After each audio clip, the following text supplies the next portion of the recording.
Nasungkit ng 25 anyos na si Margaret Brito ng Tabaco City ang unang pwesto sa Miss Grand Philippines 2025 na ginanap noong Agosto 24 sa Pasay City. Margaret Britain! Kwento niya, madalas lamang siyang nanonood ng beauty pageant sa kanilang paaralan hanggang sa naisipan niya na ring pasukin ang mundo ng pageantry. Mula sa barangay, sinubukan daw ni Briton ang pagsali sa municipal level competition hanggang sa makoronahan bilang Miss Cagsawa 2025. I was just 16 years old and kaya ako na-triggered kasi may best friends ako noon, 3 kami, tas naglalakad kami sa plaza ng Tabaco City. May mga tarpaulin yung mga Miss Teen Tabac. Tapos biglang alam mo yung feeling na parang nag-slow mo, tapos sabi ko, one day, magkakaroon din ako ng ganyan tarpaulin. Tapos yun nga, biglang nakapasok ako sa Miss Teen Karangan, mas malaki yung tarpaulin namin doon. So sabi ko, I am meant to be para dito sa pageantry na to. Dahil sa nasabing titulo, sinubukan niya na rin ang pagsali sa Miss Grand Philippines. Mas inihanda niya raw ang kanyang sarili hanggang sa maitanghal na first runner-up. Sobrang kinailangan ng malaking pera kasi na-extend kami ng na-extend eh. So palaki ng palaki yung expenses. And aside from that, kapag nasa national level ka, hindi gaya ng nasa regional na ibibaby ka, lalaban ka na lang. Dito kailangan mo isipin yung gown mo, mga casuals mo, look mo everyday, kung paano ka makikipag-deal sa mga tao, and ano yung branding mo.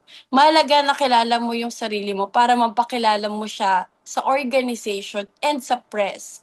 Aside from that, yung My Love of My Life for almost 7 years, andun din. Tumutulong talaga siya financially, yung family ko. Plus, yung mga makeup artist ko, hindi sila humingi sa akin ng kahit panggas ng car, papamasahe sa bus.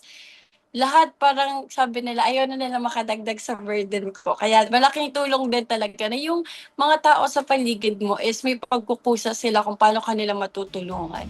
Bukod sa kanyang mga mahal sa buhay, lalo na sa kanyang yumaong ama, iniaalay din niya ang kanyang tagumpay sa kanyang mga kababayan na naniniwala sa kanyang kakayahan. Yun naman talaga yung goal ko is mabigyan ng justice yung Bicolandia na ipakilala ulit na malakas tayo sa pageantry, which is I am very happy kasi the fact na meron tayong crown, that only means na naibalik ko yung ganong identity ng Bicol region. Kumbaga sa kotse, gasolina sila. Na pag wala sila, parang mahihirapan ako umandar, mag-move forward. Kasi madami ako napanalunan na awards, and yung dalawa doon, dahil yun sa support ng mga Bicolanos talaga. Iba yung nabibigay na support ng mga Bicolanos. It really fuels a beauty queen. Tapos nakaka-excite na lumaban and magkaroon ng magandang performance kasi inaabangan mo, ano ba yung reaction nila? Never lose hope and dream big. Yung mga akala nating may hirap, when you get there, madali na pala siya, kaya mo pala siya. And you'll never know if you'll never try talaga. So, kapag nangarap ka, lakihan mo na kasi libre lang naman siya, 'di ba? Sa ngayon, abala ang Tabaqueña Beauty Queen sa iba't ibang guesting at bilang freelance model.